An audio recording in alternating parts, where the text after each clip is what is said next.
ये इलेक्ट्रोस्टैटिक्स का लेक्चर 2 है, टॉपिक है कंडक्टर्स, इंसुलेटर्स। इस टॉपिक का और लगभग पूरे इलेक्ट्रोस्टैटिक्स स्टैटिक्स का बेस है एक सवाल पे टिका हुआ। वो सवाल है व्हाट कंट्रोल्स चार्ज मोबिलिटी? दूसरे शब्दों में कहे तो इलेक्ट्रॉन को कितनी आज़ादी मिली हुई है? फॉर एग्जाम्पल अगर मैं पूछूं कि एक मेटल स्फीयर है जिसके ऊपर मैं चार्ज डाल देता हूँ, कैन यू प्रिडिक्ट वो चार्ज क्या करेगा? दूसरा, अगर एक प्लास्टिक पे एक चार्ज डाल देता हूँ, तो कैन यू प्रिडिक्ट कि उस मटेरियल में वो क्या करेगा? तो ये जो चार्ज की मटेरियल के साथ इंटरेक्शन है, इसकी समझ इस लेक्चर में आपको आएगी, ना कि सिर्फ डेफिनेशन। अगर ये आप थोड़ा बहुत समझ गए, तो यही आपको आगे गॉस लॉ, कैपेसिटर्स और डाइलेक्ट्रिक्स, है ना? Potential of conductors, shielding, Faraday cage का कॉन्सेप्ट, ये सब आपको नेचुरली, है ना, समझ में आने लगेंगे। तो चलो इसी को देखना शुरू करते हैं। प्लान क्लियर है अपना, पहले माइक्रोस्कोपिक पिक्चर बनाएँगे, हमें एटम्स, वैलेंस इलेक्ट्रॉन्स, बाइंडिंग, यानी इलेक्ट्रॉन की आज़ादी कितनी है? फिर उसको मैक्रोस्कोपिक बिहेवियर से कनेक्ट करेंगे। चार्ज कहाँ फ्रीली फ्लो करेगा, कहाँ अटक कर लोकलाइज़ रहेगा। फिर डेली लाइफ में जो कंडक्टर इंसिडेंट वो क्लासिफिकेशन और लेकिन बॉर्डर लाइन केसेस भी हम देखेंगे। ये सारी जो ग्राउंड वर्क है, वो आपको काम आने वाली है charging by conduction, induction, immediately electroscope जो नेक्स्ट लेक्चर में करेंगे। फिर आएगा इलेक्ट्रिक फील्ड होता है कंडक्टर्स का, फिर होता है कैपेसिटर्स एंड डाइइलेक्ट्रिक्स, है ना? ये सब जुड़े हुए टॉपिक हैं। मैं थोड़ा आपको यहाँ पे काइंड ऑफ वार्न कर दूँ कि कई चीज़ें हैं जैसे इलेक्ट्रिक फील्ड, अ, जैसे, तो अगर वो चीज़ें आपको इमीडिएटली कनेक्ट ना हो, तो डोंट वरी, यहाँ पे सिर्फ़ हम चार्ज की मोशन को भी आप समझ लें, तो भी बहुत है। हैं? तो बस आगे बढ़ते हैं अभी। देखिए ये सिंपल एटम का पिक्चर हम बार-बार देखते हैं। इसको फ्रीडम डायग्राम समझो। जो इलेक्ट्रॉन न्यूक्लियस के बिल्कुल पास है, वो टाइटली बाउंड है। उसको कोई आज़ादी नहीं है। वो इंसुलेटर बोल दो उसको, मतलब जो इलेक्ट्रॉन दूर है ना? वो लूज़ली बाउंड हो सकता है, कंपैरेटिवली उसको ज़्यादा आज़ादी हो सकती है। अगर ज़्यादा आज़ादी है तो कंडक्टर बोल। अब रियल सॉलिड्स में तो देखो क्या होता है कि इतना आसान होता नहीं है। ये जो आप यहाँ पे डायग्राम में जो अ, ऑर्बिट देख रहे हो, इसको शेल भी बोलते हैं और ये शेल ही एनर्जी लेवल्स है। लेकिन रियल सॉलिड्स में ना ये एक एनर्जी लेवल एक दूसरे में क्लब हो जाते हैं, क्योंकि एटम्स बहुत पास होते हैं, तो एनर्जी लेवल नहीं होता है, एनर्जी बैंड होता है। अभी सिर्फ इतना याद रखो कि आउटर इलेक्ट्रॉन जितना फ्री, मटेरियल उतना कंडक्टिव, बस। है? ओके। हर सॉलिड में हमें पता है एटम होते हैं, इलेक्ट्रॉन डिफरेंट एनर्जी लेवल्स या शेल्स में बैठे हैं, जैसे मैंने बताया। वैलेंस इलेक्ट्रॉन्स मतलब आउटर मोस्ट को ही वैलेंस बोलते हैं, वही डिसाइड करते हैं कि कितनी इलेक्ट्रॉन की आज़ादी है। रफ रूल ये है कि लूज़ली बाउंड वैलेंस इलेक्ट्रॉन्स मतलब कंडक्टर, टाइटली बाउंड मतलब इंसुलेटर। ये सिंपल रूल है, लेकिन आगे आएगा बहुत जगह, करंट इलेक्ट्रिसिटी में, कैपेसिटर्स में, सेमीकंडक्टर में, तो इसका इंट्यूशन यहीं से निकलता है। ओके। अब है मेटल्स में काफ़ी वैलेंस इलेक्ट्रॉन्स वीकली बाउंड होते हैं, है ना? उनको हाई आज़ादी मिली हुई है। हाई आज़ादी का मतलब यहाँ पे हम थोड़ा समझेंगे, फ्रीडम का क्या मतलब है आगे की स्लाइड में। अब ये इलेक्ट्रॉन्स का मतलब है अपने स्पेसिफिक एटम से डिटैच होकर पूरे सॉलिड में घूमते रहते हैं। इलेक्ट्रॉन का गैस जैसे बना हुआ है। हाँ, जैसे अ, हवा में मॉलिक्यूल्स आपको दिखते हैं वैसे ही, लेकिन ये सरफेस पे होते हैं मेटल के, जो दिखते नहीं है, बट सिमिलर टू दैट। अब छोटा-सा इलेक्ट्रिक फील्ड लगा दो या नियर बाय चार्ज बॉडी भी इनको तुरंत रीअरेंज कर देती है। फ्री का मतलब ईज़िली रिस्पॉन्ड करते हैं, ठीक है ना? ना कि वो रैंडमली स्पेस में भाग जाते हैं। हाँ? ओके। अब ये डायग्राम में orange fixed positive iron core है, लेटाइस बना के क्वाइटली बैठ जाते हैं ये एटम्स। ब्लू इलेक्ट्रॉन्स को फ्रीडम है, ये पूरे मेटल में रोम कर सकते हैं। जब इलेक्ट्रिक फील्ड लगता है तो इन्हीं फ्री इलेक्ट्रॉन्स को थोड़ी-सी ऑर्गेनाइज़ हम बोलेंगे कि ड्रिफ्ट मिलती है। एक जगह सारे ना जैसे परेड चलती हो एक अ, दिशा में जाएँगे। हालाँकि उनकी रैंडम मूवमेंट तो फिर भी रहती है, तो इसी से करंट बनती है। तो यही स्टोरी करंट इलेक्ट्रिसिटी में आप डिटेल में आगे पढ़ेंगे। अब मैं फ्री का मतलब ये नहीं जैसे मैंने कहा कि बार-बार मेटल से निकल के हवा में जा रहे हैं। फ्री का मतलब है वो किसी एक एटम के साथ स्ट्रांगली लॉक्ड नहीं है, है ना? छोटा-सा इलेक्ट्रिक फील्ड भी उनकी मोशन को चेंज कर सकता है ना? मतलब छोटा-सा एक्सटर्नल कॉज़ जो है वो उनको रिस्पॉन्ड करते हैं तुरंत, यही है फ्री का मतलब। अब नॉर्मल मेटालिक कंडक्टर में करंट ऑलमोस्ट इलेक्ट्रॉन की जो मोशन है उनसे आता है। पॉजिटिव आयन तो लेटाइस में फिक्स्ड रहते हैं। ये आपको बता दिया कई बार मिसकंसेप्शन होता है। चलो, अब ये एक इम्पोर्टेंट चीज़ है यहाँ पे इक्विलिब्रियम का कॉन्सेप्ट। अगर कंडक्टर पर एक्स्ट्रा चार्ज डाल दो, तो ये फ्री इलेक्ट्रॉन इंस्टेंटली हिलना शुरू कर देते हैं। जब तक उन पर ये नेट इलेक्ट्रिक फ़ोर्स है या फ़ील्ड है या चार्ज है, तो रीअरेंजमेंट चलता रहेगा। इवेंचुअली एक काम स्टेट आ जाती है, जहाँ आप कहेंगे कि इलेक्ट्रिक फ़ील्ड अंदर 0 है, सरफेस पे चार्ज सेटल हो गया है और कोई नेट मोशन नहीं। ठीक है? अब आप इतना समझ लो कि यही इसी जो फाइनल है, जहाँ पे नो नेट मोशन है, उसी स्टेट को इलेक्ट्रोस्टैटिक इक्विलिब्रियम कहेंगे। अभी इतना अगर समझ में आया है तो आगे हम Gauss law, electric field near and inside conductor, है ना? इसी आइडिया पर डिपेंड करता है, देखेंगे। एक्स्ट्रा नेगेटिव चार्ज मतलब इलेक्ट्रॉन्स आपस में रिपेल करते हैं, मैक्सिमम सेपरेशन चाहते हैं। इसीलिए कंडक्टर के आउटर सरफेस पे स्प्रेड हो जाते हैं। स्टैटिक कंडक्शन में कंडक्टर के अंदर इलेक्ट्रिक फील्ड 0, चार्ज सिर्फ सरफेस पे। अब शायद ये अभी समझ में ना आया, कनेक्ट होगा आप, जस्ट हैंग ऑन। अगर एक रीजन ज़्यादा नेगेटिव है, इलेक्ट्रॉन वहाँ से लेस नेगेटिव रीजन की तरफ फ्लो करता रहेगा। वो नेचुरल है उसके लिए। जैसे पानी ग्रेविटी की ओर बढ़ता है वैसे ही। जब तक पोटेंशियल इक्वल ना हो जाए, है ना?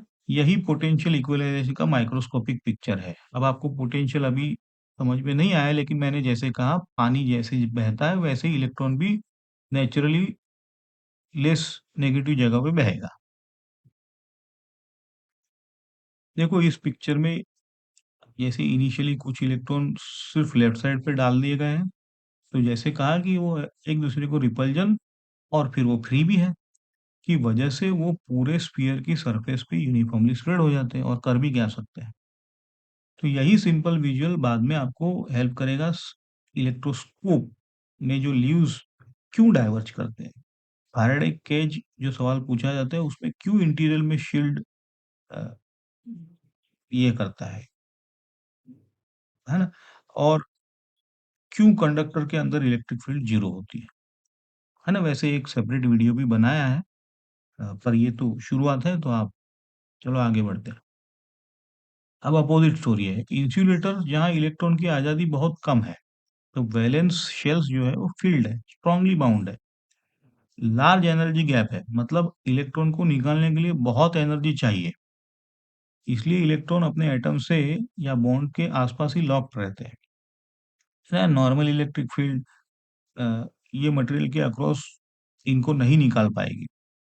इसीलिए इंसुलेटर कोई करंट अलाउ नहीं करता। हाँ, लीकेज करंट अलग होता है, वो बहुत कम होता है। देखो डायग्राम में हर ऑरेंज न्यूक्लियस के पास 2 इलेक्ट्रॉन चिपक के बैठे हुए हैं। कोई कॉमन इलेक्ट्रॉन सी नहीं दिख रहा है। हर इलेक्ट्रॉन किसी स्पेसिफिक एटम से बॉन्डिंग में है, तो उसी से बिलॉन्ग करेंगे। माइक्रोस्कोपिक लेवल पर ही ये फ्रीडम को अ, नहीं कट की है, मतलब चिपका हुआ है। इसीलिए कोई कंडक्शन नहीं है जो कि मतलब करंट नहीं, वो करंट जो है वो मैक्रोस्कोपिक इफेक्ट है।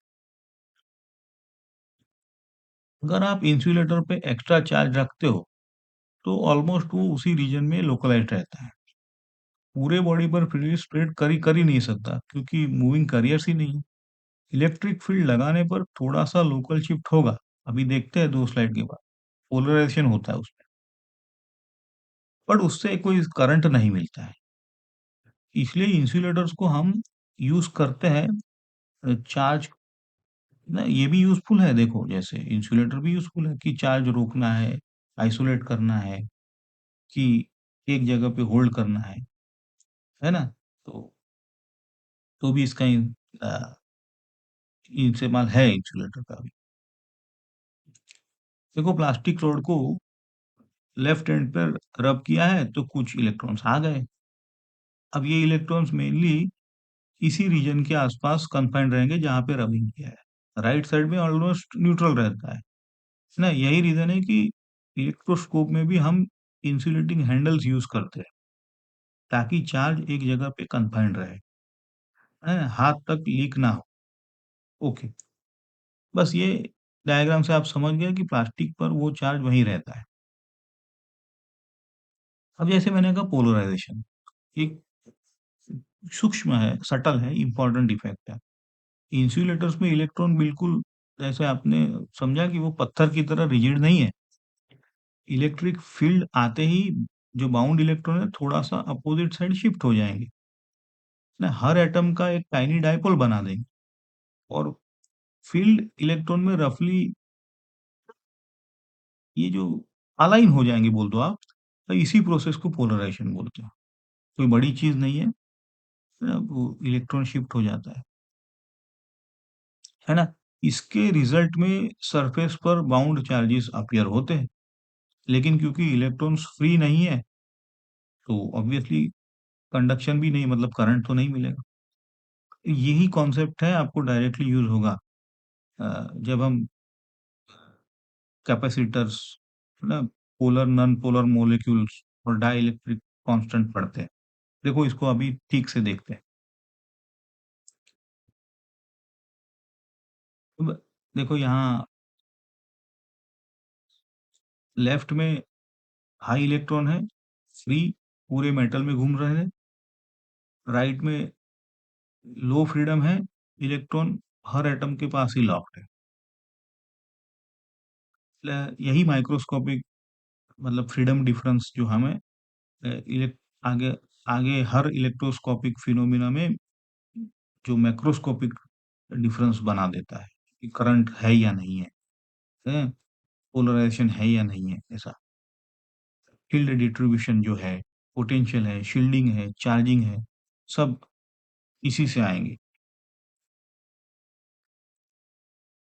देखो मेटल्स, ह्यूमन बॉडी, मॉइस्ट अर्थ ये सब जगह इलेक्ट्रॉन्स काफ़ी ज़्यादा आज़ाद है, इसलिए ये गुड कंडक्टर्स है। जहाँ चार्ज फ्लो या स्प्रेडिंग चाहिए। अब rubber, plastic, dry would, glass, electrons locked है, गुड इंसुलेटर्स हैं। जहाँ सेफ्टी, आइसोलेशन हाँ, उधर ही इसका यूज़ है। आप मेंटली अपने घर पे मैप कर सकते हो जैसे वायरिंग कंडक्टर है, प्लास्टिक कोटिंग इंसुलेटर है, प्लग का मेटल पिन है, ये सारा ये कंडक्टर है अंदर और आउटर प्लास्टिक है, हाउसिंग इंसुलेटर के लिए। तो ये सब चीज़ है। लेकिन रियलिटी में मटेरियल्स है ना ऐसा ब्लैक एंड व्हाइट नहीं होते। परफेक्ट कंडक्टर या परफेक्ट इंसुलेटर कभी नहीं है, ये आप सेफ्टी के लिए समझ लो।